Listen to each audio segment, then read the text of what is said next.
Hey everybody, welcome back to another video. I hope you are having a fantastic day so far, and I hope you had an amazing weekend.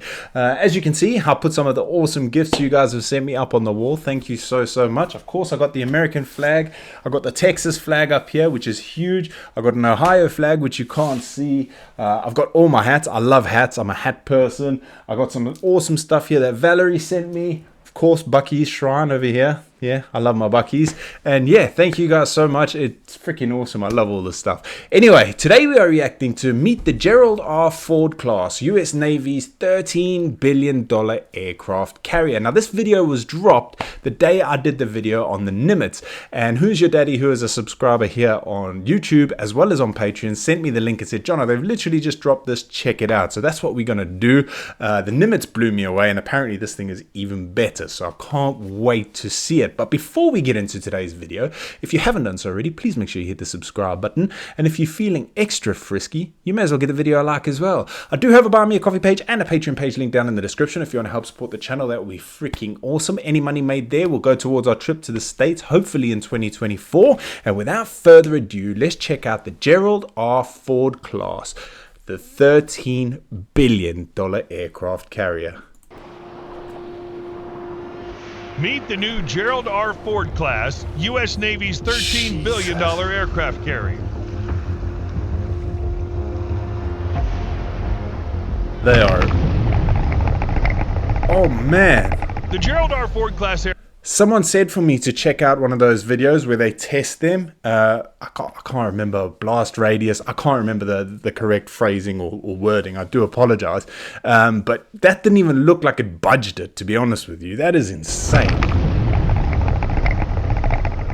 I'll show some The Gerald more. R. Ford class aircraft carrier, a technological marvel and symbol of American naval supremacy, ushers in a new era of maritime warfare capabilities. Named after the 38th President of the United States, these supercarriers represent a quantum leap in naval engineering and operational flexibility. With new technologies and advancements in various systems compared to legacy-class carriers, the Gerald R. Ford carriers are ahead of their time, leaving history in the past and paving the way for their own future. The Ford-class carriers differ significantly from their predecessors.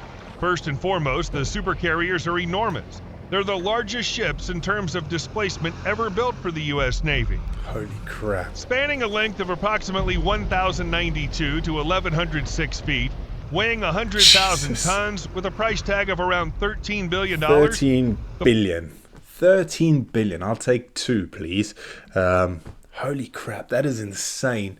But I read a few of the comments and they were like, it's actually a bargain for what you're getting. That is insane, because they're so superior to anything else I've seen, aren't they? Weighing 100,000 tons with a price tag of around $13 billion, the Ford class incorporates more than 23 new technologies, comprising dramatic advances in the propulsion system, electromagnetic aircraft launch system, advanced arresting gear, machinery controls, radars, and integrated warfare systems.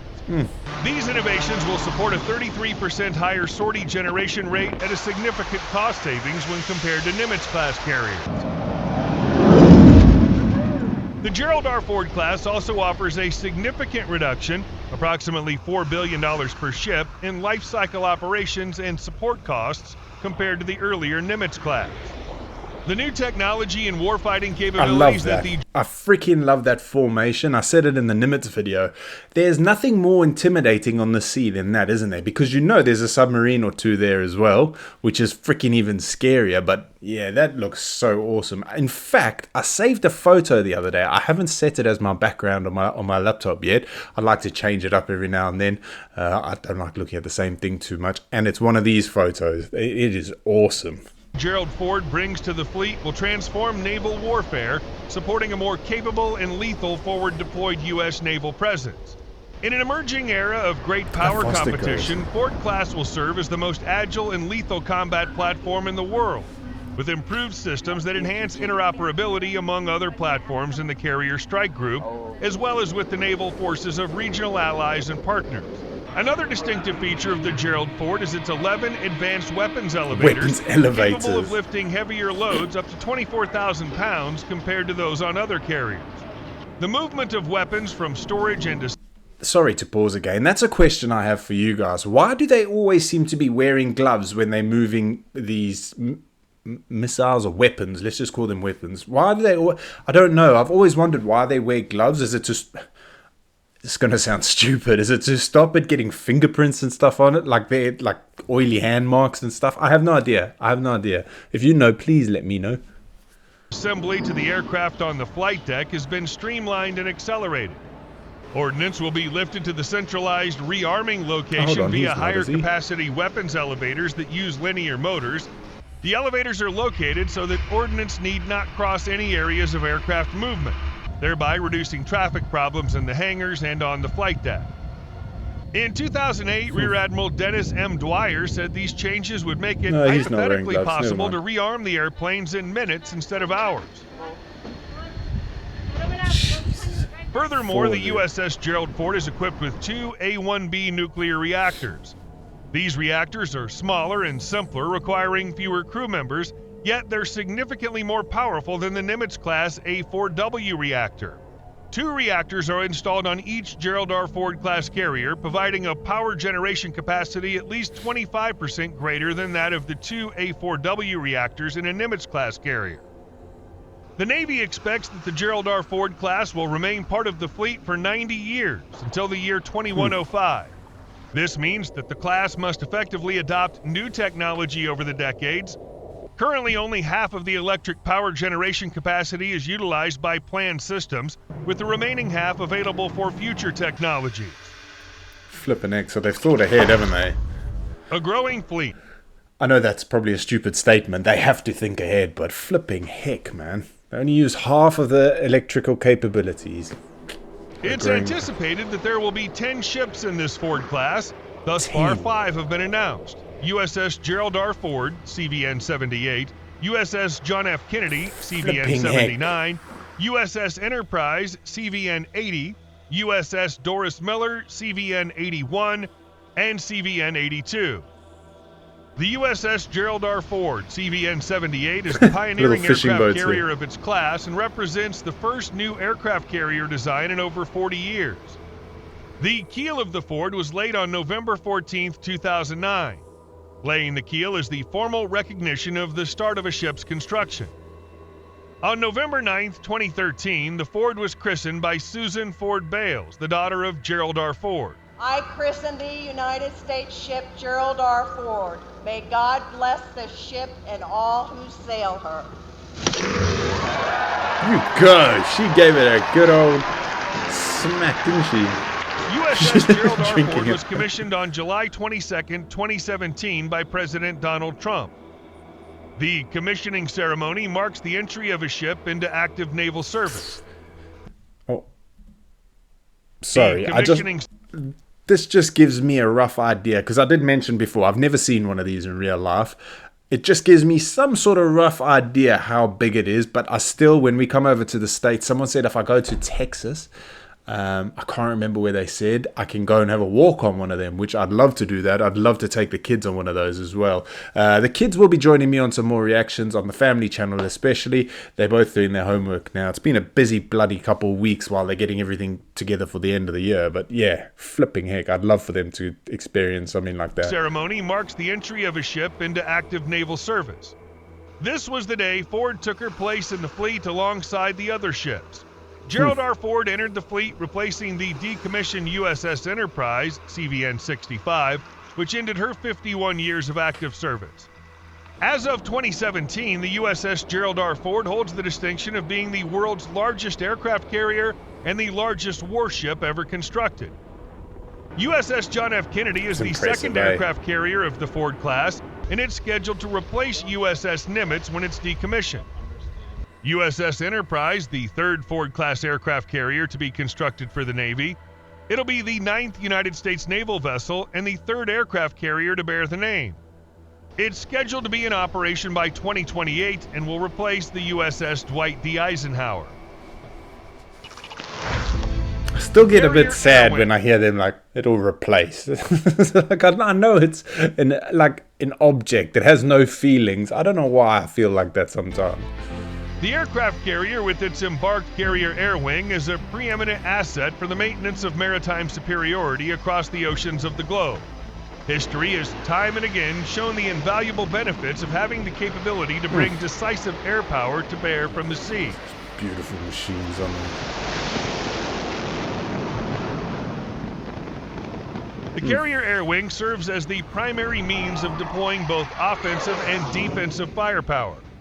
The Ford has the capability to carry more than 75 aircraft, which includes a diverse range of aircraft such as the F-35C Lightning II, FA-18EF Super Hornet, EA-18G Growler, E-2D Advanced Hawkeye, C-2A Greyhound, MH-60RS helicopters, and unmanned combat aerial vehicles.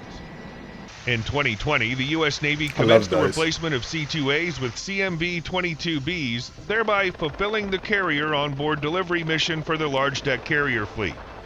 In addition to its versatility, the Ford class can recover and launch various short takeoff and vertical landing aircraft used by the U.S. Marine Corps. Furthermore, the ship's design margins allow for the integration of future next-generation aircraft known as the FA-XX fighter jet. The FA-XX is part of a development and acquisition program for a future sixth-generation air superiority fighter intended to replace the FA-18EF Super Hornet and complement the F-35C starting in the 2030s.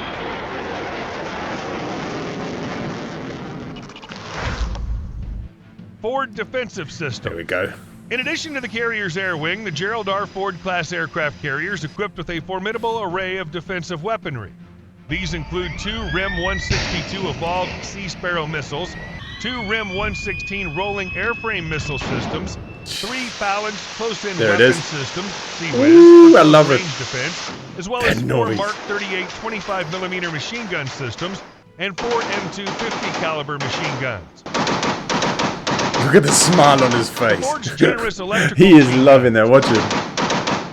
Yeah, I don't blame you, mate. I'd be grinning from ear to ear. Capacity means that the ship could potentially host laser self-defense weapons powered by the ship's nuclear reactors. Such a system would have a virtually limitless ammunition supply, significantly enhancing the ship's defensive capability. Ford Carrier Strike Group. A Carrier Strike Group, abbreviated as CSG, is a type of carrier battle group that's a principal element of U.S. power.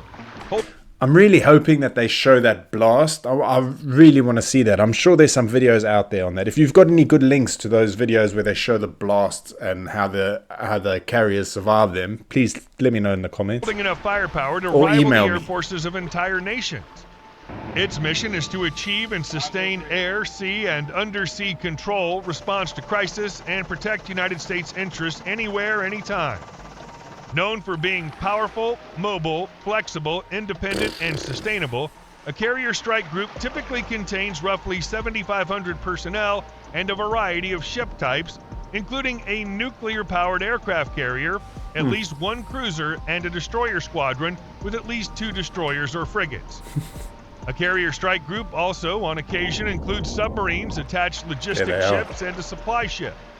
The Carrier Strike Group commander operationally reports to the commander of the numbered fleet, who is operationally responsible for the area of waters in which the Carrier Strike Group is operating. Ford-class Carrier Strike Groups have the capability to strike targets from 1,000 miles away and can extend their reach even farther with aerial refueling. Is that double refuel? As noted by Brian Clark, a former U.S. Navy officer and defense expert at the Hudson Institute, these groups possess the ability to defend against air, missile, and submarine threats and can maintain maritime security over an area spanning hundreds of square miles. Aircraft carriers have long been used to project strength and deter hostile forces. I don't think they're going to show that blast.